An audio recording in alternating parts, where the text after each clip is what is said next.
பயந்து ஓடி போய் ஒளிர இடத்துல அவன் பாடல் பாடுறான். இதுதான் முதல் காரியம். யார் யார் வாயெல்லாம் துதிக்க ஆரம்பிக்கிறதோ உன் வாழ்க்கையில நஷ்டம் வராது. வீணான வார்த்தைகள் பேசுற இடத்துல தேவனை எங்கெங்கெல்லாம் நீங்க துதிக்கிறீங்களோ அங்க உன் வாழ்க்கையில கர்த்தர் ஒரு பெரிய ஒரு பெருக்கத்தை கத்தவை. அப்ப துதியின் சத்தம் உன் வாழ்க்கையை புதுப்பித்துக் கொள்ளும். நீ எதெல்லாம் நஷ்டம் கண்டியோ அதெல்லாம் லாபமாய் மாற்றுவார். முதல் எதனால நஷ்டம் வருது? பிசாசு முதல் எங்க கை வைப்பானா? பாவத்துல. நான் நீதிமான், நான் நீதிமான், நான் பர்ஃபெக்ட் எங்க எங்க எல்லாம் சொல்றியோ அந்தந்த இடத்துல உன் லாபத்தை என்ன பண்ண முடியாது? பெருக்க முடியாது. நஷ்டத்தை லாபமாகவும் மாற்ற முடியாது. சோ எந்தெந்த இடத்துல நீ ஒப்புக்கொள்ளுகிறாயோ, எந்தெந்த இடத்துல நீ அக்செப்ட் பண்ணிட்டு உன் காரியத்துல தேவ சமூகத்துல காத்திருக்கிறாயோ அந்த இடத்துல ஒரு விடுதலை பார்க்க முடியும்.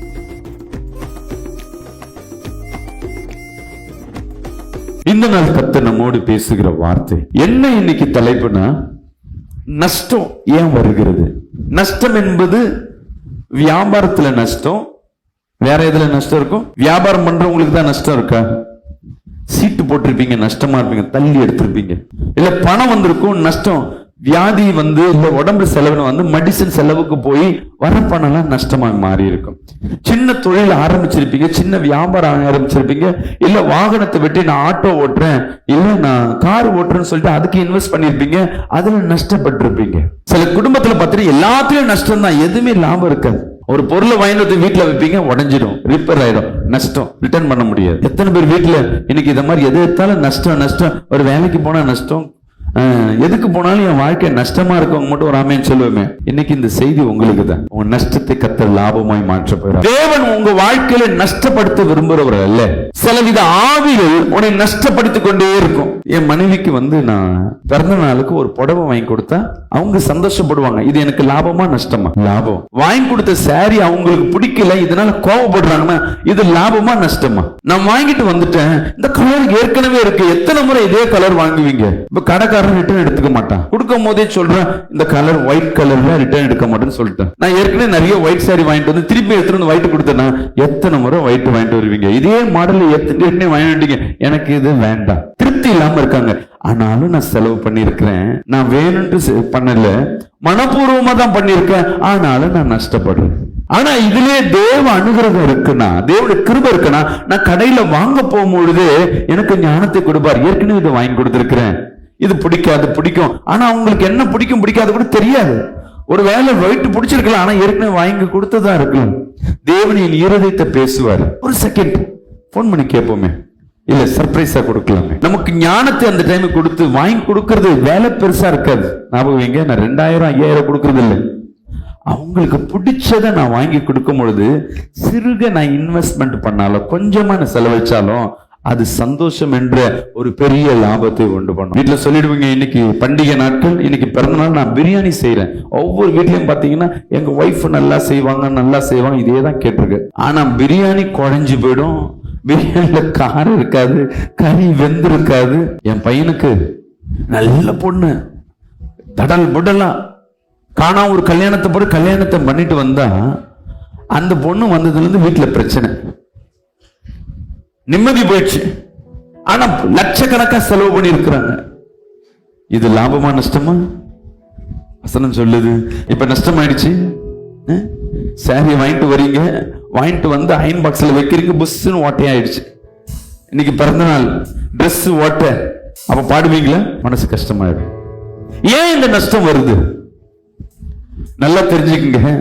நல்லா இருக்கிற உங்க குடும்பத்தை சீரழிக்கும்படியாகவே சத்தோட வேலை உன்னை கெடுக்கவோ கொல்லவோ அழிக்கவோ வரான தவிர உன்னை பலப்படுத்த வரல, உன் தலையை உயர்த்த வரல. பார்க்கிறதுக்கு பிசாசு என்ன பண்ணும்? தலையை உயர்த்துற மாதிரி தெரியும். அல்லேலூயா.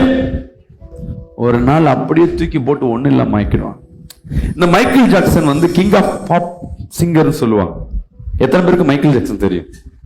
90s கம்பல்சரி தெரியும். இப்ப புதுசு ஆளுக்கு தான் தெரியாம இருக்கலாம்.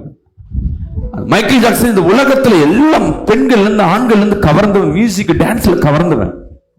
ஆனா அவன் ஒரு இலுமினாட்டி, சாத்தானுடைய கைக்கூலி. அவன் பார்க்கிற பார்வை, மூஞ்ச பார்த்தா பேய் மூஞ்சி மாதிரி இருக்கும், ஆனா அவனை பார்த்து லைக் பண்ணுவாங்க.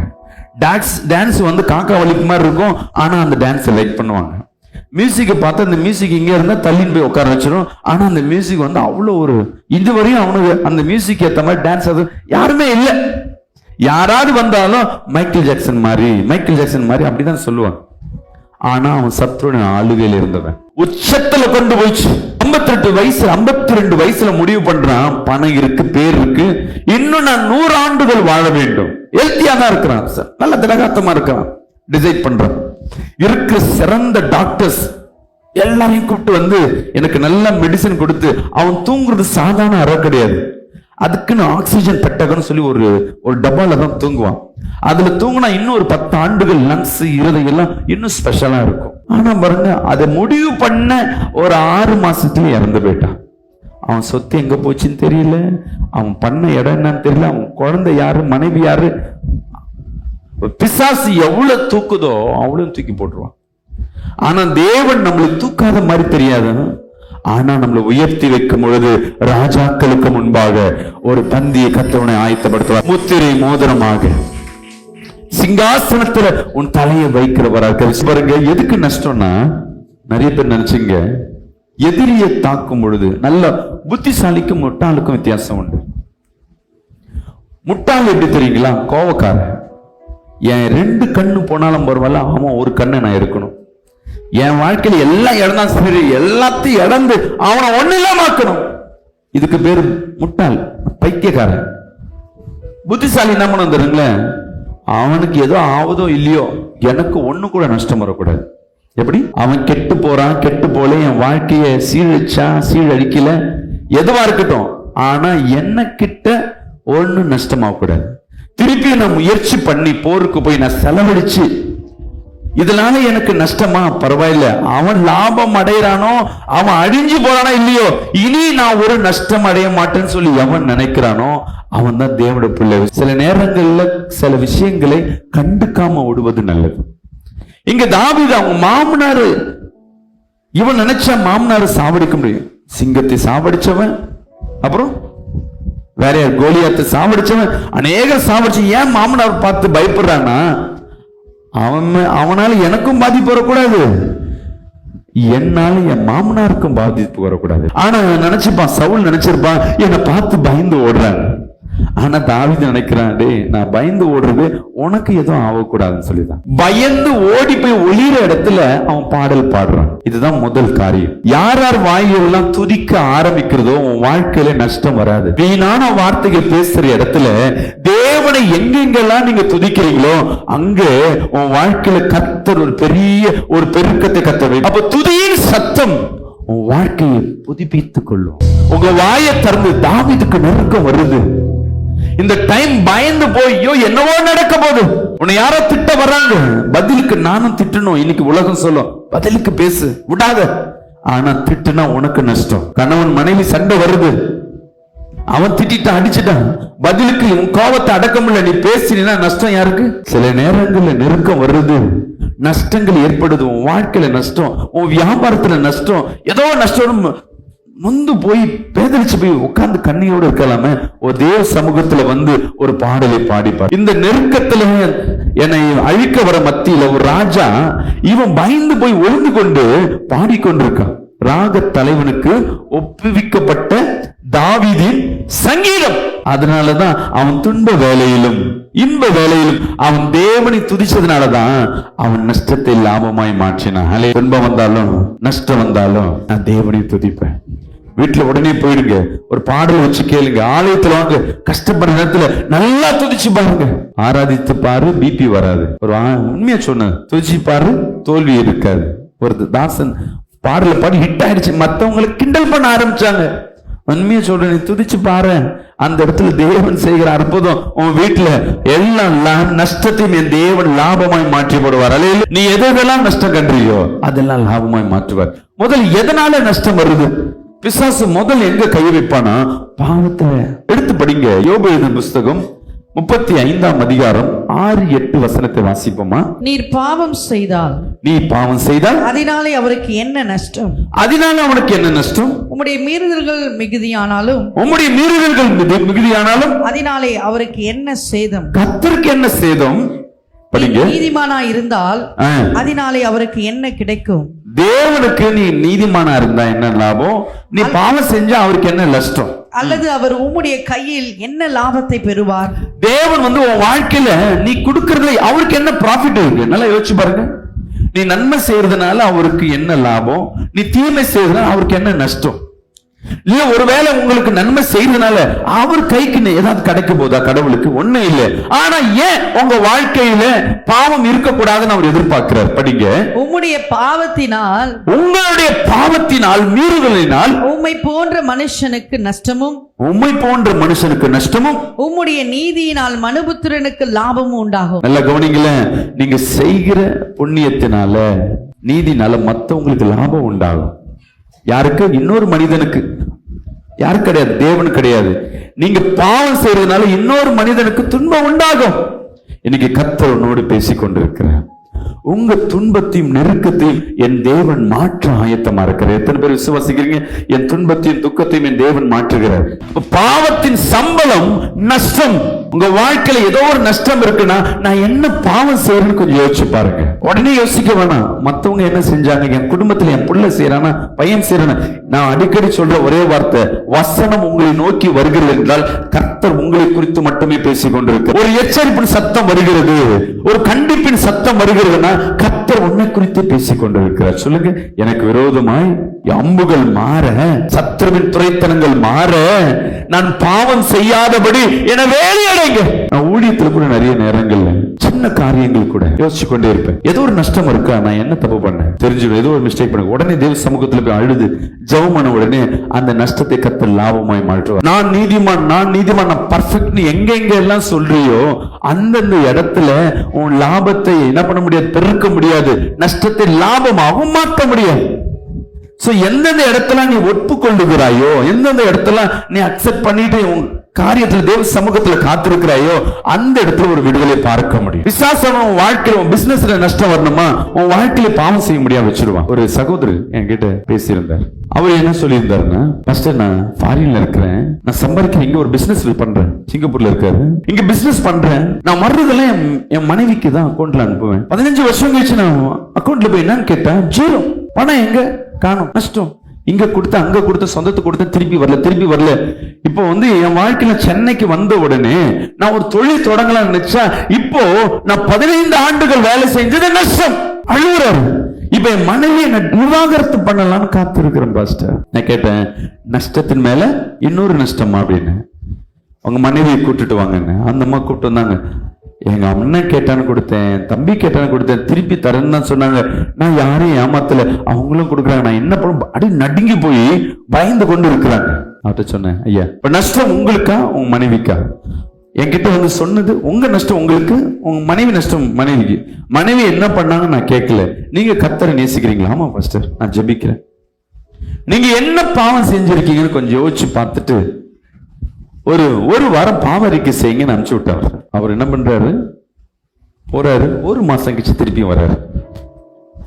வந்துட்டு, பாஸ்டர் ஒரு சின்ன ஆஃபரிங் உங்களுக்கு கொடுத்துட்டு போறேன். நான் இங்க வந்துட்டு போனதுக்கு அப்புறம் எனக்கு ஒரு பெரிய அமௌண்ட், வர வேண்டிய அமௌண்ட் என் மனைவி இங்கே கொடுத்த இடத்துல அங்க 7 லட்சம் ரூபாய் கொடுத்து திருப்பி கொடுத்துருக்காங்க. அதுல உங்களுக்கு ஒரு டைத்து கொடுக்கலான்னு வந்தது. எப்படி வந்தது? நான் போய் யோசிக்க, நீங்க சொன்னீங்க நீ பாவ மன்னிப்பு கேளுன்னு. நான் நினைச்ச முதல் 2 நாள் பாவ மன்னிப்பு என் மனைவியை திட்டுனதுனால, என் மனைவி நான் அடிச்சதுனால அதுதான் பாவம் நினைச்சிட்டு நான் படுத்துட்டு இருக்கேன். என் சொப்பனத்துல அப்பதான் வருது, நாங்க வியாபாரம் பண்ணும் பொழுது என் பார்ட்னரை நான் ஏமாத்திட்டேன். 2 பேர் சேர்ந்து கூட்டு பிசினஸ் பண்ணிருக்காங்க ஃபாரின்ல. கொஞ்சம் லாபம் வரும் பொழுது ஒர்க்கிங் பார்ட்னரா வந்து அந்த பார்ட்னர் என்ன பண்ணிட்டு இருக்கிறாரு, துரத்தி அனுப்பிச்சிட்டு இருக்கிறாரு, செட்டில்மெண்ட் பண்ணி அமைச்சிட்டு இருக்காரு. அதுக்கப்புறம் வருகிற 10-12 வருஷமா லாபத்தை மட்டுமே இவரு மட்டுமே வச்சிருக்கிறாரு. அந்த நண்பர் என்ன பண்றாரு, இப்ப வேலை வெட்டி இல்லாம ஊருக்கு போய் திருநெல்வேலியில போய் ஏதோ ஒரு வேலை செஞ்சுட்டு இருக்காரு. என் இருதயத்துல தப்புன்னு தெரிஞ்சது. நான் தேவனத்துல மன்னிப்பு கேட்டேன்.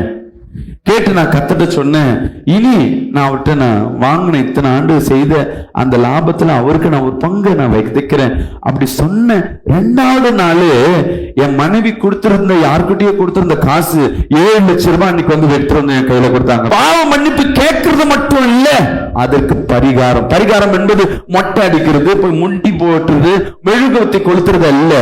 எங்க நீ பாவத்தை விதைச்சியோ அதே இடத்துல ஒப்புரவாகும் போது, நான் இவர்களை திட்டேன்னா இங்க போய் நான் ஒப்புரவானும். நான் யாரோ ஒருத்தர் கஷ்டப்படுத்திருக்கிறேன்னா அங்க போய் அம்மா என்ன மன்னிச்சிரு, நான் தெரியாம பண்ணிட்டேன். ஒரு முறை நீ பாவம் மன்னிப்பு கேட்டு பாரு, இழந்தவைகளை கர்த்தர் ரெட்டிப்பா திருப்பி கொடுக்க முடியும். அந்த கட்டுகள் உடையணும் சொல்லிட்டு சொன்னாரு. இன்னும் கொஞ்சம் நெருக்கம் இருக்கு பாஸ்டர், திருப்பி ஜெபம் பண்ற. இப்ப கட்டுகள் உடைஞ்ச உடனே இப்ப உள்ள இருக்க பிசாசு வெளிப்பட, இதுவரையும் உள்ள இருந்த பிசாசு வெளிப்படல. மத்தவங்க தப்பு, என் மனைவி, என் மாமியார், என் குடும்பம் எல்லாம் என்ன கல்யாணம் பண்ணி என்ன ஏமாத்திட்டாங்க, இப்படிதான் மைண்ட்ல வந்தது. இப்போ ஜெபம் பண்ணும் பொழுது இவருக்குள்ள இருந்து ஒரு ஆவி வெளிப்பட ஆரம்பிக்கும். மாந்திரிக கட்டுகள், இவர் நஷ்டப்பட வேண்டும்படியாக வருகிறதா, நஷ்டப்படும் சொந்தத்துல செய்யப்பட சூனியம். அதை கடிஞ்சு ஜெபம் பண்ண பிறகு அந்த ஆண்டு இங்க ஒரு பெரிய ஒரு பிசினஸ், இழந்ததை திருப்பி 3 மடங்கு பெருக அளவுக்கு ஒரு பெரிய சூப்பர் மார்க்கெட் வைக்க கர்த்தர் கிருபை கொடுத்தார். தேவனால் கூடாத காரியம் ஒண்ணும் இல்லம்மா. நஷ்டம் வருதுன்னா முதல் பாருங்க, ஏன் நஷ்டம் வந்துருச்சு? ஒரு ஃபீஸ் கட்டினேன், படிக்க முடியல. இந்த ட்ரெஸ் வாங்கினா என்னால போட முடியல, ஒரு செயினை வாங்கினா என்னால போட முடியல, நஷ்டமா போயிடுச்சு. வீடு கட்ட நினைச்சேன், நஷ்டமா போயிடுச்சு. எங்கெல்லாம் உங்க வாழ்க்கை நஷ்டம். மருந்து வாங்கி உடம்புக்கு பார்க்கலான்னு பார்த்தேன், அந்த மருந்தெல்லாம் வீணா போயிடுச்சு. ஒரு உடம்புக்கு ஹாஸ்பிட்டல் போய் சுத்திட்டே இருக்கிறேன் பாஸ்டர், ஆனா என் வாழ்க்கையில ஒரு மாற்றம் இல்லை. உன் நஷ்டத்தை தேவனால் லாபமாய் மாற்ற முடியும். இன்னைக்கு இங்கேருந்து வீட்டுக்கு போகும் பொழுது நீங்க மனம் திரும்பி ஒரு அபிஷேகத்தை பெற்றவளா இருந்தா போதும், உன் வீட்டுல ஒரு பெரிய ஒரு லாபத்தை பார்க்க முடியும். 2வது ரொம்ப முக்கியமானது, இது ரொம்ப ரொம்ப கவனிக்கணும். சங்கீதம் 15ஆம் அதிகாரம் 5ஆம் வசனம். பண்ணின பொருத்தனை ஏன் எனக்கு இன்னைக்கு இந்த லாபத்துல வரல? ஏன் படிச்சது வேஸ்டா போயிடுச்சு? ஏன் இந்த கடையெல்லாம் திறந்தனே, இந்த பிசினஸ் ஏன் மூட முடிய போயிடுச்சு? ஏன் என்னால இந்த வேலையில் நிக்க முடியல கேட்டீங்கன்னா, பண்ண பொறுத்தன படிங்க. சங்கீதம் 15:5 படிங்க. தன் பணத்தை வட்டி கொடுக்காமலும் குற்றம் இல்லாதவனுக்கு விரோதமாய் பரிதானம் வாங்காமலும் பரிதானம் பார்க்காமலும் இருக்கிறான். இப்படி செய்கிறவன் என்றென்றைக்கும் அசைக்கப்படுவதில்லை. நாகும் 1ஆம் அதிகாரம் 15ஆம் வசனத்தை வாசிங்க. உன் பொருத்தனைகளை ஏறிடு, துஷ்டன் இனி உன் வழியாய் கடந்து வரமாட்டான். நல்லா கவனிங்க. உன் பொருத்தனையை பண்ணு, துஷ்டன் உன் வழியா வரமாட்டான். தேவன் ஏன் உன் வாழ்க்கை நஷ்டம்? நான் ஒரு ரகசியத்தை சொல்ல விரும்புறேன். என் வாழ்க்கையில் சில நஷ்டங்கள் ஏற்பட்டிருக்கு, அது உங்க இடத்துல சாட்சியா சொல்ல விரும்புறேன். நான் வேலை செய்யும் போது ஒரு விசுவாசியா இருக்கும் பொழுது நான் செஞ்சிருக்கிற வேலையில வருமானம் கம்மி, வேலையில திடீர்னு பிரச்சனை, வேலை என்ன பண்ண கோபத்துல போய் ரிசைன் பண்ணிட்டு வந்துட்டேன். இப்ப எனக்குள்ள நம்பிக்கை, நான் சர்ச்சுக்கு போறேன், என்னோட தேவன் இருக்கிறேன், போய் முழங்கால் போடுறேன். நைட்டு எனக்கு எப்போனா நைட் ஜெபம் தான் ரொம்ப பிடிக்கும். நைட்டு ஃபுல்லா 12லேருந்து 1 அந்த ஜெபத்துல தான் நான் லைஃப்ல நிறைய மாற்றங்கள் ஏற்பட்டது. நானும் நிறைய பேருக்கு அட்வைஸ் பண்ணுவேன், வாழ்க்கையில மாற்றம் வரணுமா இரவுல போய் ஜெபம் பண்ணேன். 11லேருந்து 12 இல்லை 12லேருந்து 1 பெரிய மாற்றத்தை ஏற்படும். நான் ஜெபம் பண்றேன், ஜெபம் பண்ணிட்டு என்ன சொல்றேன், ஆண்டவரே ஏசப்பா வேலை இன்னைக்கு நாளைக்கு ஒரு இன்டர்வியூ இருக்கு, அந்த இன்டர்வியூல உடனே செலக்ஷன் ஆகும். போய் இன்டர்வியூ போறேன், இன்டர்வியூல ஃபெயிலியர், நொந்து போயிட்டு என்னோட வேலை எல்லாம் போய் இருக்கிற வேலையை ரிசைன் பண்ணியாச்சு. இன்னும் ஒரு 30 நாள்ல இந்த வேலையை விட்டு நான் வெளியே வந்துடணும், அடுத்த மாசம் எனக்கு சம்பளம் இருக்காது, என்ன பண்றது தெரியல, பயம் வந்துச்சு. அடுத்த நாள் ஜெபம் பண்ண பொருத்தனை பண்றேன், நீங்க எனக்கு இந்த வேலையை கொடுத்தா நான் டெய்லி நைட்ல என்ன பண்றேன், 1 மணி நேரம் உமக்கு நான் கொடுக்குறேன். விண்ணப்பத்தை பண்ணிட்டேன். 1 வாரம் கடந்து போய் என்ன வரல, வேலை கிடைக்கல. ஐயோ என்ன பண்றது? சரி திருப்பி ஜெபம் பண்றேன், ஆண்டவரே நீ எனக்கு வேலை கொடுங்க. வருகிற சம்பளம் இல்ல, முதல் மாசம் வருமானத்தை அப்படியே நான் சபைக்கு கொடுக்கிறேன். 2வது பொறுத்தனை வேலை இல்லாம போகுது, எனக்கு ஆப்ஷனே இல்லை, தேவன் கிட்ட தான் வழி. ஜெபம் பண்ணி அந்த இன்டர்வியூக்கு போறேன், உடனே வேலை சாங்ஷன் ஆச்சு. ஏற்கனவே வாங்கியிருந்த சம்பளம் எனக்கு 20,000 ரூபாய், இப்ப போற சம்பளம் வந்து பாத்தீங்கன்னா 40,000 ரூபாய். ஓகே, இப்ப என்ன பண்றேன், வேலையில ஜாயின் பண்ணும். 20ஆம் தேதி எனக்கு வேலை கிடைக்குது. அவங்க சொல்றாங்க நீங்க எப்போ 1ஆம் தேதி ஜாயின் பண்ண? இல்ல நான் 20ஆம் தேதி ஜாயின் பண்றேன். ஏன் ஜாயின் பண்றது தெரியுங்களா? சபைக்கு எவ்வளவு மாசம் சம்பளம் கொடுக்குறேன்னு ஒத்துருக்கேன், 1 மாசம். இப்ப நான் 1ஆம் தேதி போனா 1ஆம் தேதி முழு சம்பளத்தை கொடுக்கணும். மனுஷ புத்தி பாருங்க, ஏசப்பாக்கு தெரியும். நம்ம 10 நாள் முதல் வேலை சும்மா தானே இருக்க போறோம், வேலை செஞ்சு அந்த சம்பளத்தை எடுத்து என்ன பண்ணிடுவான், மீதி ஒரு நல்ல சம்பளத்தை இங்க கொடுப்போம். குருட்டு புத்தி. நான் நினைக்கிற மாதிரி நீங்களும் நினைச்சிருக்கலாம், இல்ல ஒருவேளை நீங்க நல்லவங்களா இருந்திருக்கலாம். நான் அப்படி நினைச்சிட்டு என்ன பண்றேன், முன்னாடி 20ஆம் தேதி அறக்க பறக்க உடனே அந்த வேலையில போய் ஜாயின் பண்றேன். ஜாயின் பண்ண 3 நாள் நைட் ஜெபத்தையும் பண்றேன். இப்ப எத்தனை பொருத்தனம் பண்ண? 2 பொருத்தனம். 1 நைட் ஜெபம், 1 வருமானத்துல வேலையும் கிடைச்சி வேலையும் போகுது. இப்ப நான் வெளியே ஊரா டிராவல் பண்றேன். நைட் ஆனா டயர்ட் ஆகுது. அந்த பிரயாணம் பண்ண சில நேரங்களில் நைட் 1 மணி 2 மணிக்கு பஸ்ல போற மாதிரி சூழ்நிலை. ஜெபம் பண்றேன். ஆண்டவரே உமக்கு தெரியாதா என் சூழ்நிலை? கர்த்தர் நல்லவர், அவர் இரக்கம் உள்ளவர், அன்பானவர். ஆண்டவரே நான் உங்க ஜெபத்தை நான் காலையில பண்றேன். ஆனா பொருத்தனை எப்ப பண்ணிருக்கிறேன்? இரவுல. இப்ப இரவுல அந்த பஸ்ல தூக்கம் தான் முக்கியம், தவிர என்ன முக்கியம் இல்ல, ஜெபம் முக்கியம் இல்லை. இப்படியே போய் அடுத்த நாள் காலையில ஜெபம் பண்ண முடியுமா நம்மளால? வேலைக்கு போறவங்க முடியாது. அப்படியே போய் ஒரு 6 மாசம் ஆகுது, 1 வருஷம் ஆகுது, 1.5 வருஷம் ஆகுது. தசம பாகத்துல பாதி சொன்ன மாதிரியே அந்த 10 நாள் சம்பளத்தை கொடுத்துட்டேன். ஆனா ஜெபத்தை மிஸ் பண்ணிட்டேன். 1 வருஷம் 1.5 வருஷம் கழிச்சு திருப்பி இந்த வேலையில் நல்லா போற இடத்துல திடீர்னு மேனேஜர் மாறாரு, வேலையை ரிசைன் பண்ற சூழ்நிலை. நானும் போயிட்டு போயிட்டு போயிட்டு நான் கேட்கிறேன், ஏன் இந்த வேலையை என்னை விட்டு போக கூடாது? முதல் பிரச்சனை புது வேலை வேணாம், எனக்கு இந்த வேலையை விட்டு போக கூடாது. ஜெபம் பண்ற பிரச்சனை நாளுக்கு நாள் பிரச்சனை வந்துட்டே இருக்கு. நானும் ஜெபம் பண்றேன், இருக்கிற கூட்டம் எல்லாம் போறேன், இருக்கிற எங்க பிரேயர் நடந்தாலும் போறேன், எந்த பாஸ்டர் தலையில கை கொடுக்குறேன். ஆனா ஒரு ஜெபம் மாத்தல. விட்ட ஜெபத்தை திருப்பி எடுப்போம். என்ன பண்றேன்? நைட் பிரேயர் போய் எடுக்கிறேன். நெருக்கம் வேலை கையை விட்டு போற சூழ்நிலை வந்துடுச்சு. நாளைக்கு சொல்லிட்டாரு, நாளையில இருந்து நீ வேலைக்கு வராத அப்படின்னு என் மேனேஜர் சொல்லிட்டாரு. இந்த மாசத்தோட முடிச்சுக்கோ, நீ சரியா வேலை செய்யல. வீட்டுல ஒரு மனது கவலையோடு வர. அந்த வார செய்தியில வசனம் சொல்லுது, உன் பொருத்தனையை தேவன் பொருத்தனை விரும்புகிறவர் அல்ல, ஆனா பொருத்தனை பண்ணா கணக்கு கேட்கறதுல வல்லவர். இந்த வார்த்தை வந்தது என் இருதயத்துல அப்படியே ஈட்டி குத்துற மாதிரி இருந்தது. நம்ம பொருத்தனை பண்ணல, பொருத்தனம் பண்ண இந்த 1.5 வருஷத்துல நைட் ஜெபத்தை பண்ணல, அவருக்கு கொடுக்க வேண்டிய பங்கு நான் கொடுக்கல, நான் ஏமாத்திட்டேன். நான் அழுவுறேன், ஆண்டவரே நீ தப்பு செய்ய மாட்டேன். தேவன் என்ன பண்ணுவார்னா, நீ பொருத்தனை பண்ணுன்னு கேட்கல, ஆனா பொருத்தனம் பண்ணா அதுல நிலைச்சு நிற்கும். பொருத்தனம் பண்ண உடனே நம்ம மறந்துடுவோம். நான் யோசிச்சு பாருங்க, நிறைய முறை நான் இந்த சர்ச்சுக்கு அது பண்றேன், அந்த சர்ச்சுக்கு இது பண்றேன், நான் ஜபத்துல இருப்பேன், நான் கோபத்தை விட்டுறேன், நான் இதை பண்ண மாட்டேன், நான் டிவியை பார்க்க மாட்டேன், சீரியல் பார்க்க மாட்டேன், மொபைல் பண்ண மாட்டேன். எவ்வளோ பொருத்தனை நம்ம பண்ணி தேவனிடத்துல ஆசீர்வாதத்தை மட்டும் வாங்கிடுவோம். ஆனா நம்ம மறந்துடுவோம், இந்த வாய் சொன்னதை மறந்துடுவோம். ஆனா தேவன் மறக்கிறவர் அல்ல, அவர் கணக்கு கேட்கிற வல்லவர். அப்போ ஒருவேளை எங்கேயாவது ஏதாவது பொருத்தனை நீ பண்ணி இருந்தீன்னா அதை நினைவு கூர்ந்து அந்த பொருத்தனை செய்ய ஆரம்பிச்சிருங்க. ஒருவேளை காலம் கடந்து போயாச்சு, கடந்து வந்தாச்சு, பிரேயர் பண்றதுன்னு திரும்பி பிரேயர் ஆரம்பிக்கலாம். ஒரு இடத்துல ஒரு தசம பாகம் கொடுக்கணும். ஒருவேளை சபைக்கு, இந்த சபைக்கு வந்திருப்பேன் நிறைய பேர், இங்க இருந்து சபைக்கு வாடகை பொருத்தனை முடியும், சபை விட்டு போயிருப்பேன். இப்ப வாடகை யாருக்கு கொடுக்கணும்? சபையை விட்டு மாறினாலும் பொருத்தனை தான் திருப்பி இங்கதான் கொடுத்தாகணும். அது செய்யல. ஒருத்தட்ட மன்னிப்பு கேட்கணும்னு நினைச்சிருப்பேன், அவர் இறந்தே போயிருக்கலாம். சில சூழ்நிலையை நம்மளால செய்ய முடியாது. இல்ல நான் அங்க இருந்து வந்த டைம்ல நான் அதை செய்யறேன், நான் என் மனைவி கிட்ட மன்னிப்பு கேட்கிறேன், இதெல்லாம் பொருத்தனை பண்ணியிருப்போம். ஆனா இந்த சூழ்நிலை அதுக்கப்புறம் நல்லா பேசியிருப்போம், திருப்பி போய் மன்னிப்பு கேட்க முடியாது. அப்ப என்ன பண்ணணும்னா, சில பொருத்தனை செய்ய செஞ்சிடணும். செய்ய முடியலையா, கர்த்தர்கிட்ட மன்னிப்பு கேட்கணும். ஆண்டவரே நான் தெரியாம பொருத்தனை பண்ணிட்டேன், சொல்லுங்க பார்க்கலாம். இயேசுப்பா நான் பண்ண பொருத்தனைய நான் செய்ய மறந்துட்டேன், அதை என்ன மன்னிங்க, சொல்லுங்க பார்க்கலாம். வாய் திறந்து கேளுங்க. இன்னைக்கு உன் நஷ்டத்தை லாபமாய் மாத்த போறாரு. கண்ணை மூடிட்டு என்ன பொருத்தனை பண்ணீங்கன்றதை யோசிங்க. இந்த சபையில உன் வாழ்க்கையில சின்ன வயசுல இருந்து இத்தனை ஆண்டு காலங்கள் எத்தனை பொருத்தனை உன் வாழ்க்கையில பண்ணிருப்பா, அதை நினைவு கொண்டு வா. கண்ணை மூடி கேளுங்க. இன்னைக்கு உன் அன்பு நஷ்டமா போயிருக்கலாம்.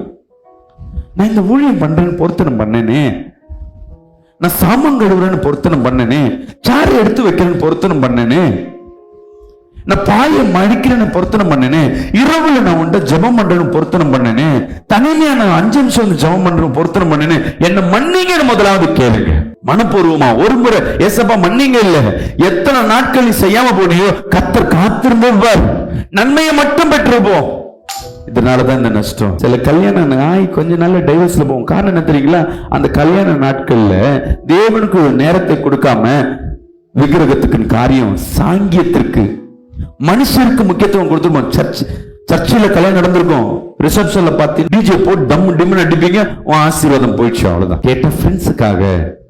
அப்போ கர்த்தருக்கு முக்கியத்துவம் எங்க கொடுத்த? சர்ச்சில் பார்த்தீங்கன்னா கல்யாண டைம்லயும் பிறந்த டைம்லயும் ஊழியக்காரங்க படுற பாடு இருக்கு பாருங்க. கர்த்தர் ஜெபம்னு சொல்லிடுவாங்க, மெசேஜ் கொடுத்துருப்பாங்க, சார் திருப்பி திருப்பி உட்கார்ந்து பேசிட்டு இருப்பாங்க. சொந்தக்காரங்க வருவாங்க. ஆனா இங்க தேவ வார்த்தை வருது. யாரு ஒருவர் தேவனை நடுங்கிறீங்களோ, தேவனுக்கு கொடுக்க வேண்டியதை கரெக்டா கொடுக்குறீங்களோ, அந்த இடத்துல உன் நஷ்டத்தை தேவன் லாபமாய் மாற்றுவார். இல்ல நஷ்டம் வராதபடி கர்த்தர் வேலை அடைப்பார். எங்க என்ன பொருத்தனை பண்ணிருக்கீங்க கொஞ்சம் நினைவு கூறுங்க. நான் இந்த வருஷத்தை விட்டுடுங்க, 2025 24 நான் என்ன பொருத்தனை பண்ணேன், 23 என்ன பொருத்தனை பண்ணேன், 21 என்ன பொருத்தனை, ஒருவேளை சின்ன வயசுல நான் என்ன பொருத்தனை பண்ணேன், காலம் கடந்து போயிருக்கோம். மன்னிப்பு கேளுங்க. மன்னிப்பு கேட்டு முடிஞ்ச அளவுக்கு அந்த பொருத்தனை செய்ய பாருங்க. எத்தனை பேர் இருதயத்துல கத்தனை நீங்க பேசுறேன். நம்ம நினைப்போம் இஷ்டத்துக்கு நான் பண்றேன் பாஸ்டர், ஆனா நான் ஜபத்துல ஒருவேளை சபையில வர தனிமையில நான் இந்த பொருத்தனை பண்றேன், நான் ஊழியம் பண்றேன். ஒரு அம்மா வந்து பொருத்தனை பண்றாங்க, பாஸ்டர் என் வாழ்க்கையில என் கணவன் பிரிஞ்சு போன கணவன் வந்தாருன்னா நான் சாமான் கழுவுறேன் பாஸ்டர். சபையில இது கஷ்டமா, இந்த இடத்துல யாருமே இல்லை, எனக்கு மனசு கஷ்டமா இருக்கு, நான் அந்த ஊழியத்தை பண்றேன். பரவாயில்லையே, ஜெபம் பண்ண கொஞ்சம் நல்ல கணவன் பிரிஞ்சு போன கணவன் சேர்ந்துட்டு ஒரு வாரம் வந்து கழுவுனாங்க. கழுவுன மத்தியில பிசாசு சும்மா விடுமா பொருத்தனை செய்ய, அங்க சண்டை. நான் மட்டும் தான் பாஸ்டர் எல்லா பாத்திரத்தை என்கிட்ட திறந்து போட்டுறாங்க, மற்றவங்களா கழுவ மாட்டுறாங்க. சொல்லி பார்த்தாங்க, நானும் கண்டுக்கல. அவ்வளவுதான். அதுக்கப்புறம் அவங்க என்ன பண்ணல, அந்த ஊழியத்தை செய்யல. இப்போ உன் பொருத்தனை போனதுக்கு காரணம் என்ன? பண்ண பொருத்தனை போனதுக்கு உங்க கோபம். பிசாசு போட்ட வலையில நீங்க என்ன பண்ணிட்டீங்க, சிக்கிட்டீங்க.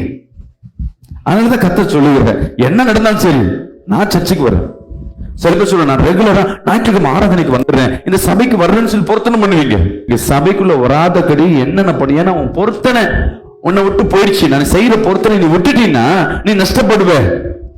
பிசாசு அதுதான் வேணும், நீ தோல்வி அடையதான் அதுக்கு வேணும், நீ கண்ணீர் விடுவ அதுதான் அவனுக்கு வேணும், நீ தேவனை தூசிக்க ஆரம்பிப்ப அதுதான் அவனுக்கு வேணும், தேவனை விட்டு பின்வாங்கி போனோம் அதுதான் அவனுக்கு வேணும். இன்னைக்கு முடிவு பண்ணுங்க, நான் பண்ண பொருத்தனையில நிலைச்சு நிற்பேன். இனி ஒரு பொருத்தனை பண்ணாம என்ன பண்ணுங்க, காத்துக்கொள்ளுங்க. என்ன நடந்தாலும் சரி முதல் பண்ண பொருத்தனை நான் பண்ணணும்.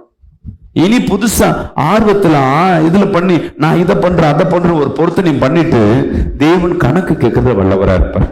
உங்க நஷ்டத்துக்கு காரணம் முதல் பாவம், இரண்டாவது பொருத்தனை. தவறு செய்வதனால் பாவம் வேற தவறு வேற. நல்ல கவனிங்க. 1 கொரிந்தியர் 6ஆம் அதிகாரம் 6, 7, 8 வசனத்தை வாசிங்க. 1 கொரிந்தியர் 6ஆம் அதிகாரம் 6, 7, 8. சகோதரனோடு சகோதரன் வழக்காடுகிறான், சகோதரனோடு சகோதரன் வழக்காடுகிறான், அவிசுவாசிகளுக்கு முன்பாகவும் அப்படி செய்கிறான். பாவம் என்றது வேற. நல்ல கவனிங்களா. பாவம் என்பது நான் இச்சையா பேசுறது, நிறைய காரியங்கள் தவறாய் பண்ணுவது, ஒரு குடும்பத்தை கெடுக்கிறது எல்லாம். தவறு என்பது வேற. தவறு செய்வது, எனக்கு கொடுக்கப்பட்ட வேலையை நான் செய்யலன்னா தவறு. 8 மணி நேரத்துல நான் வேலை செய்யணும்ன்றது எனக்கு கொடுக்கப்பட்டது. ஆனா நீ 8 மணி செய்யாம ஓனர் போன உடனே 1 மணி நேரம் வீட்டுக்கு போறேன்னா நீ தவறு செய்யற. பாவத்திலே தவறு ஒரு பாரு. உன்னை அறியாம அதை நீ வந்து பாவனை எடுத்துக்க மாட்ட. தவறு, பாவம் வேற, தவறு வேற. இங்க தவறு பாருங்க, சில நேரங்கள் உன் சொந்த சகோதர இடத்துல வழக்காடி கொண்டிருப்ப. தவறு என்னென்ன இருக்கு படிங்க. சகோதரனோடு வழக்காடுகிறான், அவிசுவாசிகளுக்கு முன்பாகவும் அப்படி செய்கிறான். யாருக்கு முன்பாக? புறஜாதியருக்கு முன்பாக உன்னுடைய சத்தியத்தை, உன் சாட்சியை கெடுக்கிற சண்டை. தன் சிநேகிதனை, தன் சகோதரனை சிநேகிக்காம அவர்களுக்கு விரோத செய்யற காரியம். 7 படிங்க. நீங்கள் ஒருவரோடு ஒருவர் வழக்காடுகிறது, ஒருவரோடு வழக்காடுறது எவ்விதத்திலும் குற்றமாய் இருக்கிறது.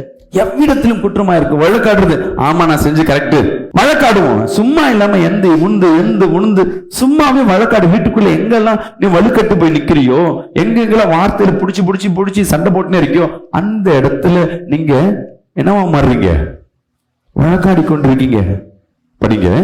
அப்படி செய்கிறதை விட நீங்கள் ஏன் அநியாயத்தை சகித்துக் கொள்ளுகிறதில்லை? உங்களுக்கு என்னன்னா இது அநியாயமா பண்றீங்க. போய் நான் கேட்கிறேன். யார்கிட்ட கேட்பேன்? போலீஸ்காரன் ஒரு இடத்துல ஹெல்மெட் இல்லாம போனா நீ கேட்க மாட்டேன். ஆனா உங்க வீட்டுல உன் மனைவி பெருக்கலன்னா இது அநியாயம். வழக்காடுவீங்க. என் சொத்தை எடுக்கிற வழக்காடுவீங்க. அவன்கிட்ட முட்டுக்கட்டி அனுப்பீங்க. நீங்க எங்க எல்லாம் விட்டு கொடுத்து போறீங்களோ அங்க லாப நஷ்டத்தை என் தேவன் லாபமாய் மாற்றப்படுங்க. ஏன் நஷ்டத்தை பொறுத்துக் கொள்ளுறதில்லை? ஏன் நஷ்டத்தை பொறுத்துக் கொள்வதில்லை? நீங்களே அநியாயம் செய்கிறீர்கள், நீங்களே அநியாயம் செய்கிறீர்கள், நஷ்டப்படுத்துகிறீர்கள், நீங்களே நஷ்டப்படுத்துறீர்கள். சகோதரருக்கும் அப்படி செய்கிறீர்கள். நீங்க சகோதரருக்கும் அப்படி செய்றீங்க. உங்களுக்கு நஷ்டம் வர்றதுக்கு காரணம் யாருன்னா நீங்க தான். நீங்க செய்கிற சின்ன சின்ன தவறு ஒரு நஷ்டத்தை உண்டு பண்ணும். ஏன் வியாபாரத்துல நஷ்டம் வருது? கரெக்ட் டைம் போயிருக்கீங்களா? கரெக்டான அந்த வியாபாரத்துல கரெக்டா செஞ்சிருக்கீங்களா? எனக்கு சில பேர் சொல்லுவாங்க, ஆட்டோ வாங்கியிருக்கேன் பாஸ்டர், டியூ கூட கட்ட முடியல பாஸ்டர். ஒரு சகோதரர் சொல்லுவேன், அவங்க ஒய்ஃப் கிட்ட கேட்டேன், என்னம்மா பண்றேன்? அவரு எல்லாம் வந்து பாஸ்டர் ஓலால ஓட்ட மாட்டார் பாஸ்டர், வீட்டுல இருந்து தூங்கி எந்திரிச்சு போறதே 2 மணிக்கு தான். போயிட்டு வர்றது அன்னைக்கு வருமானத்துக்கு குடிச்சிட்டு வர்றது எங்க டியூ கட்ட முடியும்? ஆனா இவர் சொல்ற நஷ்டமா இருக்கு.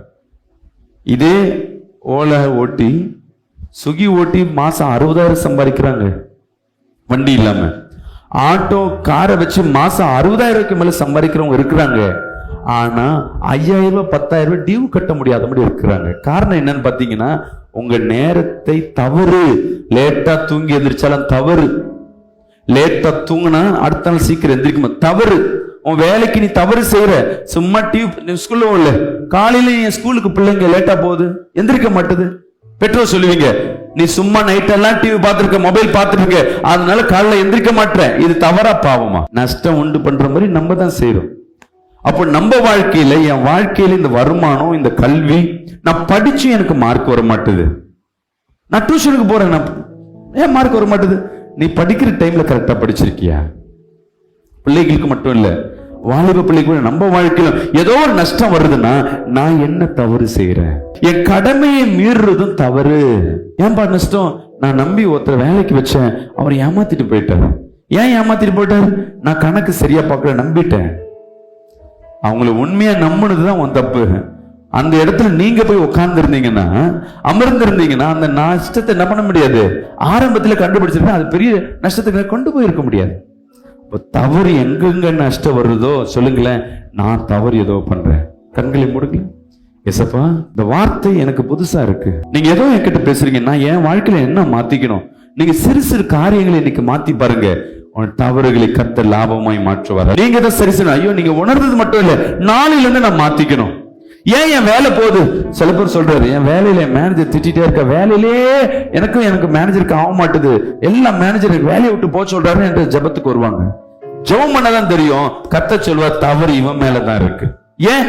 டைமுக்கு வேலை செய்ய மாட்டான், கொடுக்கிற வேலையை செய்ய மாட்டான், எதிர்த்து பேசுறது, லேட்டா போறது, லீவு போடுறது, இப்படி அநேக தவறு செய்யும் பொழுது ஜெபத்துல மட்டும் அந்த மேனேஜருக்கு அவன் வாயை கட்டுங்க, அவன் கண்ணை கட்டுங்க, அவன் இருதயத்தில் தயவு கிடைக்கணும். எதுக்கு தயவு?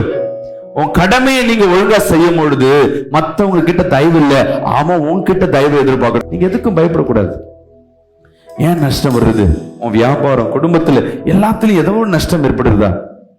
இன்னைக்கு ஜெபம் பண்ணுங்க, என் கடமையை நான் சரியா செய்யல. அம்மா 3000 ரூபாய் கொடுத்து குடும்பம் நடத்துறாங்க, 1 லட்சம் ரூபாய் வந்து குடும்பத்தை நடத்த முடியாம இருக்கிறாங்க. என்ன நஷ்டம் வருது? பணமே பத்தல பாஸ்டர். முதல் 10 நாள் நீங்க செய்யற செலவு என்ன? சம்பளம் வந்தோம் 3 வேளையும் ஹோட்டலு, ஈவினிங் என்ன ஃபாஸ்ட் ஃபுட்டு, சிக்கனு, வறுத்த கோழி, அப்புறம் கிரில்லு, சினிமா, பீச்சு, ஊர் சுத்துறது, மொய், டப்ஸ் கம்மல் வாங்குறது, கவரிங் வாங்குறது, எக்ஸ்ட்ரா ஒரு ட்ரெஸ் வாங்குறது, எல்லாம். ஆனா சம்பளம் பத்தல பாஸ்டர். கொடுத்த ஆசீர்வாதத்தை என்ன பண்ணீங்க? ஏற்கனவே கொடுத்த சம்பளத்தை என்ன பண்ணீங்க? ஓ, இந்த மாசம் எனக்கு நஷ்டம் வருதா? யோசிச்சு பாருங்க. ஏன் கர்த்தர் கையில இருந்து அந்த வயலையை புடுங்கினாரு, அந்த பிசினஸ் புடுங்கினாருன்னா, போன மாசம் நான் என்ன தப்பு பண்ணேன்? கொடுத்த பணத்தை வீணா எங்க கொடுத்த? உன் பணத்தை வேற ஒண்ணுக்கு வீணா ரீசார்ஜ் பண்ணா கூட அது நஷ்டம். தேவன் பண்ணுவான். உன் குடும்பத்துக்குன்னு கொடுத்தா நீ என்ன பண்ற? உனக்கு தேவையா இந்த ட்ரெஸ்? உனக்கு ட்ரெஸ் நிறைய இருக்கும்போது இப்போ ஏதோ ஒன்று கம்மி ரேட்ல வந்துட்டேன்னு சொல்லி வாங்கி வச்சிருப்பேன். புடவை 1000 ரூபாய் இல்ல 500 ரூபாய், ஆனா ஜாக்கெட் தைக்க அதுக்கு ஒரு 1000 ரூபாய். சரி, ஏதாவது ஃபங்க்ஷனா? ஆசைக்கு. அம்மா, நஷ்டம் யாருக்கு? அப்ப ஏதோ ஒரு நஷ்டத்திற்கு நம்ம விலை கொடுக்கிறோம்னா அது நான் தான் கஷ்டம். தவறு எங்கே நடக்குது?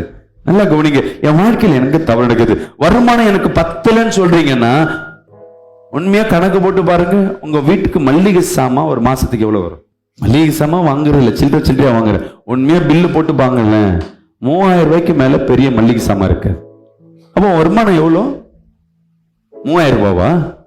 குறைஞ்சது 15,000 ரூபாய்க்கு மேலதான் உங்க வீட்டுல மாசம் வருமானம் இருக்கு. ஏன் குடும்பம் நடத்த முடியல? அப்போ செலவு பிசாசு திருடுறான். நீ எங்கேயோ போய் ஒரு தவறுல போய் ஒரு கடன்ல போய் மாட்டிக்கிட்ட, வியாதியில மாட்டிக்கிட்ட. ஏன் இந்த வருமானம் உனக்கு ஆசீர்வாதமா இல்லைன்னா எங்கேயோ வீணா ஒரு பணத்தை செலவழிக்கிற. இன்னைக்கு எழுதுங்க, இந்த மாசம் சம்பள கணக்கு, வருமானத்தை எழுதுங்க. எது எதெல்லாம் வீணு சொல்லி ரவுண்ட் பண்ணுங்கல்ல, அதெல்லாம் தேவன் உனக்கு சபிக்கிறான்னு. உனக்கு கொடுத்த வருமானத்தை நீ வீணா பண்ணிட்ட. உன் பணம் தானே, ஒரு 100 ரூபாய் போனா பரவாயில்ல, இந்த 100 ரூபாய்க்கும் கர்த்தர் கணக்கு கேட்பார். உன் மனைவியோ, உன் பிள்ளையோ, உன் கணவனும் கணவனுக்கு கேட்கலன்னா கூட உன் தேவன் உனக்கு கணக்கு கேட்கிறவர்கள். உனக்கு கொடுத்த காசை என்ன பண்ண? உனக்கு கொடுத்த காணிக்கை என்ன பண்ண? ஏன் உனக்கு இன்னைக்கு நஷ்டம்? ஏன் இந்த பாடுகள்? ஏதோ ஒரு காரியத்துல நீ நஷ்டப்படுத்திருக்க. வீணா இந்த பணத்தை எடுத்து வீணா செலவழிச்சிருப்பேன். சில நிறைய நேரங்கள் காணிக்கை காசு எடுத்து நான் வீணா செலவழிச்சிருப்பேன். அடுத்த மாசமே ஒரு நஷ்டம் இருக்கும். உடனே கர்த்தர் சமூகத்துல நான் முதல் எங்க எல்லாம் பார்க்க மாட்டேன். நான் என்ன தப்பு பண்ணேன்? தப்பு பண்ணிருக்கேன். ஆண்டவரே, தேவையில்லாம இந்த செலவு பண்ணிட்டேன், என்ன மன்னிச்சிருங்க. சிம்பிள் தான். இந்த பெயிண்ட் அடிக்கடி மாத்துவேன், ஸ்டேஜ்ல இருக்க டெக்கரேஷன் மாத்துவேன். சின்ன காரியம் 2 மணி நேரம் பார்ப்பேன். நாளைக்கு கலர் பிடிக்கல, உடனே மாத்துவேன். கூலிதான் 500 ரூபாய் 1000 ரூபாய். அது யாரோட காசு? அடுத்த மாசம் வாடகை கட்ட கூட எனக்கு கஷ்டமா இருக்கும். ஆனா நான் 100 ரூபாய் வீணா செலவழிச்சதுனால எனக்கு ஆயிரங்களை கர்த்தர் பிடிங்கி வச்சிருவார். லட்சங்கள் வருகிறத பிடிங்கி வச்சிருப்பார். ஆனா நீங்க அதனால கஞ்சமா இருப்பாங்க பாருங்க, அவங்க எல்லாம் பாருங்க, அவங்களுக்கு பணம் சேர்ந்து கொண்டே இருக்கும். கஞ்சப்பட்டு வச்சிருப்பாங்க, அவங்க வீட்டை சேர்த்து வச்சிருப்பாங்க, நகை சேர்த்து வச்சிருப்பாங்க. ஆனா கஞ்சம் பாத்தீங்கன்னா எச்ச கையில கூட என்ன பண்ண மாட்டாங்க, காக்கா ஓட்ட மாட்டாங்க. ஆனா அவங்கள பாத்தீங்கன்னா வீடு இருக்கும், சொந்த நகை இருக்கும். ஆனா நம்ம டாம் டூம் டமா டிம்பிள் தான். ஆனா பாக்கெட்ல பார்த்தா ஒண்ணும் இல்லை. இது நீ கரெக்டா தப்பான்னு கேட்டா கரெக்ட். உன் கையில வந்தாலும் தானம் கொடுத்தாலும் என்ன பண்ணு, கணக்கு பண்ணி. அதாவது கர்த்தர் சொல்றார், எனக்கு நீ காணிக்கெல்லாம் கொடுக்க வேணாம், உன் தசம பாகத்தை எனக்கு கணக்காவே. அவருடைய கணக்குல நீ கையை வச்சுன்னா அவர் எப்படி கணக்கு வைக்கிறாரோ கொடுத்த பணத்திலையும் அவர் கணக்கு வைப்பார். முதல் காரியம் பாவம், 2வது பொருத்தனை, 3வது என்னது? தவறு. நான் என்ன மிஸ்டேக் பண்றேன்? உனக்கு இன்னைக்கு லாபம் இல்லாம நஷ்டப்படுறீங்க, ஏதோ நஷ்டத்துல நான் என்ன மிஸ்டேக் பண்ணிருக்கேன் அப்படி கண்ண முடியும் யோசிங்க. ஒருத்தர் செய்யற தவறு இன்னொருத்தர் செஞ்சிருக்க மாட்டீங்க. நான் கடந்த ஆண்டு வீண் செலவு என்ன பண்ணேன்? வீட்டுல ஆல்ரெடி ஒரு 32 inches டிவி இருக்கும், அதை கூட சரியா பார்க்க மாட்டேன். பெருமைக்கு 50 inches டிவி லோன்ல வாங்கி போட்டிருப்பேன். நஷ்டம். லோன்ல கிடைக்குதுன்னு சொல்லி இஷ்டத்துக்கு வாங்கிருப்பேன். மொபைல் இருக்கும், அந்த மொபைல் நல்ல மொபைல் தான், அதை போட்டு புது மொபைல் ஐபோன் வாங்கு, நஷ்டம். நான் 100 ரூபாய் தானே எக்ஸ்ட்ரா செலவழிச்சேன், அது கர்த்தர் கொடுத்தது. இன்னைக்கு 100 ரூபாய் இல்லாம உட்கார்ந்துட்டு இருக்கல. நான் வண்டிக்கு கூட காசு இல்லை பாஸ்டர், சர்ச்சுக்கு வர ஒரு 10 ரூபாய் போட காசு இல்லை. போன வருஷம் கொடுத்த பொழுது எதுக்கு செலவழிச்சீங்க? ஆண்கள் வீணா செலவழிப்பாங்க, சிகரெட்டு, தண்ணி. அதனாலதான் அங்கிருந்து தடைப்பட்டு போகும். சரி, பெண்களா இருக்க நீங்க என்னென்ன பண்றீங்க? வர்றதே இல்லை, நான் எங்க வீண்? நல்லா யோசிச்சு பாருங்க. ஏதாவது ஒரு இடத்துல வீண் செலவு பண்ணுவீங்க. இல்ல உங்க கடமை, உனக்கு வர்ற வேலை உன்னை விட்டு போயிடும். வீட்டுல சமையல் செய்யாம நீ ஹோட்டல் சாப்பிடுறீங்கன்னாவே அது நீங்க செய்கிற தவறு. மாசத்துல ஒரு நாள் ஸ்நாக்ஸ் வாங்கி கொடுக்கலாம் வெளியே, ஸ்பெஷல் சாப்பாடு. ஆனா வாரத்துல ஒரு நாள்னாவே அது நஷ்டம், அது தேவனுக்கு பிரியம் இல்லாதது. கண்டிப்பா இந்த தவறு பண்ணிருப்பேன். எல்லாம் கண்களை மூடி பாவம் மன்னிப்பு கேட்போமா? இயேசுவே, நான் தவறு செய்துட்டேன். சொல்லுங்க, இயேசப்பா, நான் தவறு செஞ்சிருக்கிறேன், என் தவறுகளை மன்னிங்க. வீண் செலவு பண்ணி இருக்கிறேன், பெட்ரோல் வீணா போட்டு ஊர் சுத்தி இருக்கிறேன், என்ன மன்னிங்க. வீட்டுல கரண்ட் சும்மாவே டியூப்லைட் போட்டு நான் கரண்ட் பில் எக்ஸ்ட்ரா கட்டி இருக்கிறேன். ஆள் இல்லாத ரூமுக்கு நான் ஃபேன் ஓட்டிட்டே இருக்கும், லைட் ஓடிட்டே இருக்கும். வீணா 100 ரூபாய் தான் கரண்ட் பில் நினைப்பேன், ஆனா வீணா போய் கொண்டே இருக்கு. ஆளே இல்ல, தேவையில்லாத இடத்துக்கு ஏசி வாங்கி இருப்பேன். இப்படி என்னென்ன காரியங்கள் உங்க வாழ்க்கையில இருக்கு, என்ன தவறு செஞ்சிருக்க கொஞ்சம் கவனிங்க. உங்க தவறுகளை திருத்த தேவன் உங்களுக்கு பலனா இருக்க. ஃபைனலா ஒரு காரியம், உன் நஷ்டத்தை கர்த்தர் லாபமாய் மாற்றுவார். படிங்க, லூக்கா 9ஆம் அதிகாரம் 25ஆம் வசனம். மனுஷன் உலகம் முழுவதையும் ஆதாயப்படுத்திக் கொண்டாலும் தன்னை தான் கெடுத்து நஷ்டப்படுத்தினால் அவனுக்கு லாபம் என்ன? மத்தேயு 16ஆம் அதிகாரம் 26ஆம் வசனத்தை வாசிங்களா. மனுஷன் உலகம் முழுவதையும் ஆதாயப்படுத்திக் கொண்டாலும் தன் ஜீவனை நஷ்டப்படுத்தினால் அவனுக்கு லாபம் என்ன? மனுஷன் தன் ஜீவனுக்கு ஈடாக. உன் ஆத்மா கர்த்தருக்கு வேணும்ன்ற ஆத்மா ஆதாயம். உன் குடும்பத்துல பெரிய லாபம் வரணும்னா உன் குடும்பத்துல யாரா ரட்சிக்கப்படணும், ஞானஸ்தானம் எடுக்க ஆரம்பிக்கணும். இந்த வருஷம் மெயினான வருஷம். யார ஞானஸ்தானம் எடுக்கிறீங்களோ ஞானஸ்தானம் எடுத்துக்க, ரட்சிப்பு உன் குடும்பத்துல வேணும். அதுதான் லாபத்தை உண்டு பண்ணும். கடைசி சரி, ஓகே பாஸ்டர், இந்த நஷ்டத்தெல்லாம் எப்படி லாபமா மாத்துறது?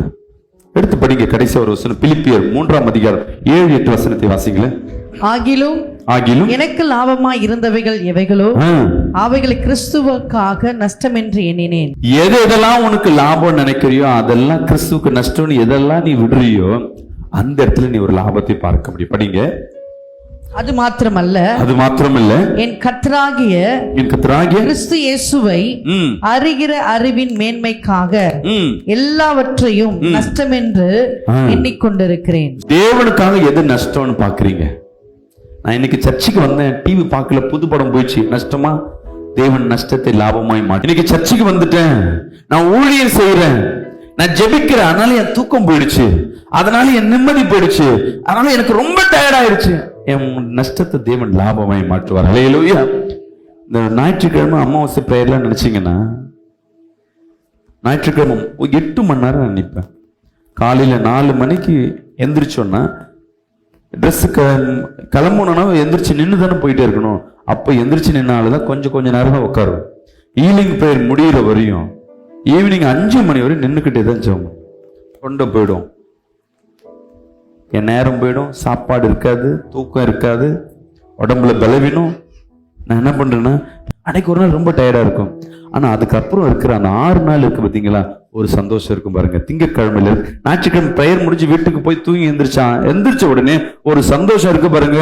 அது சாப்பாட்டுலயும் இருக்காது, பணத்திலயும் இருக்காது, ஒரு விதமான ஒரு சந்தோஷம் இருக்கு பாருங்க. இதுக்கு மேல எனக்கு இந்த லாபமான எதுவும் எனக்கு நஷ்டம்னு பெருசா தெரியல. ஊழியத்துக்காக டைம் கொடுத்து பாருங்க. வீணான நண்பர்கள், ஆனா உனக்கு பிடிச்ச நண்பரா இருக்கும். பாவம் செய்யறவர்கள் உன் நண்பரா இருப்போம், அவர்களை விட மனசு இருக்காது. நீ விட்டு பாரு, கர்த்தர் உன் நஷ்டத்தை லாபமாய் மாற்றுவார். உன் பழக்கங்கள் தேவனுக்கு பிரியம் இல்லாம இருக்கு, ஆனா உலகத்துக்கு பிரியமா இருக்கும். அதை விட்டு பாரு, உன் லாபமானதை அனைத்தும் நஷ்டமாய் மாற்றுவார். சரி, நஷ்டமானது அனைத்தும் லாபமாய் மாற்று. எதெல்லாம் தேவனுக்கு பிரியம் இல்லாத காரியம் நீ செய்கிறேன்னு கொஞ்சம் யோசிச்சு பாருங்க. இன்னைக்கு அதெல்லாம் விட்டுடுங்க. இதெல்லாம் எனக்கு தேவனுக்கு பிரியம் இல்லாத காரியம், நீ விட்டு பாருங்களேன். தேவன் இந்த வாழையில இன்னைக்கே சில பேர் வாழ்க்கையில தேவன் ஒரு லாபத்தை கத்தர் வைத்திருக்கிறார். எங்கெங்க நஷ்டப்பட்டு வந்த, ஐயோ நான் பிரயாணம் பண்ணு போய் அந்த பிள்ளைக்கா நான் பேசினேன், ஆனா எனக்கு பழி, என்கிட்ட எனக்கு பிரச்சனை, நீ அந்த லாபத்தை கத்தர் உனக்கு வேற ஒரு விதத்துல, யார் உன்னை அசிங்கப்படுத்தினாங்களோ, யார் உன்னை கேவலப்படுத்த, அதே இடத்துல உன் தலையை கத்தர் உயர்த்துவார். இன்னைக்கு வந்திருக்கிற உங்க மத்தியில தேவ வல்லமை இறங்கி கொண்டிருக்கு. அல்லேலூயா. நல்ல கண்களை மூடி, அன்பின் தகப்பனே, எதெல்லாம் நஷ்டப்பட்டு இருந்தார்களோ இன்னைக்கு கேட்ட வார்த்தைகள் ஒவ்வொரு இருதயத்திலும் பேசப்பட்டு அவர்களே அப்பா நஷ்டத்தை லாபமாய் மாற்ற போறீர்கள். இயேசுவே உடைய மகிமை இறங்கும்படியா ஜெபிக்கிறேன். உடைய மகிமை இப்பொழுது இறங்கட்டும் அப்பா. இன்னைக்கு ஜெபிக்கிற வேலையில இந்த யூடியூப் பார்த்து கொண்டிருக்க ஒவ்வொருத்தர் கரங்களையும் லாபத்தினை கொடுக்க போவதுக்கா நன்றி. என்னென்ன வாழ்க்கையில் நஷ்டப்பட்டார்களோ அதெல்லாம் ரெட்டிப்பாய் திரும்பி கொடுக்க போவதுக்கா நன்றி. என் இயேசுவின் நாமத்தில் ஜெபிக்க நல்ல பிதாவே, நீ தேவனுக்காக உன் பாவத்தை விட்டீனா, ஒரு நபர்கிட்ட பேசினா சந்தோஷமா இருக்கும், ஒரு நபர்கிட்ட சேட் பண்ண சந்தோஷமா இருக்கும், ஆணோ பொண்ணும், ஆனா அது பாவம். நீ விட்டு பாரு, உன் நஷ்டத்தை தேவன் லாபமாய் மாற்றுவார். அல்லேலூயா. பிசாசு கொடுக்கிற கொஞ்ச நாள் சந்தோஷம் அது நல்லா இருக்கிற மாதிரி தெரியும், அப்புறம் வியாதி உண்டாக்கும், பிரிவினை உண்டாக்கும். உன் கூட இருந்தவங்க யாரும் இல்லாம அனாதை போல காணப்படுவேன். இன்னைக்கு கர்த்தர் உங்களை ஆசீர்வதிச்சிருக்கிற இந்த வார்த்தை நிச்சயமா உங்க வாழ்க்கையில பெரிய காரியம் செய்ய நினைக்கிறேன். கர்த்தருக்கு என்று காணிக்கை கொடுக்கிற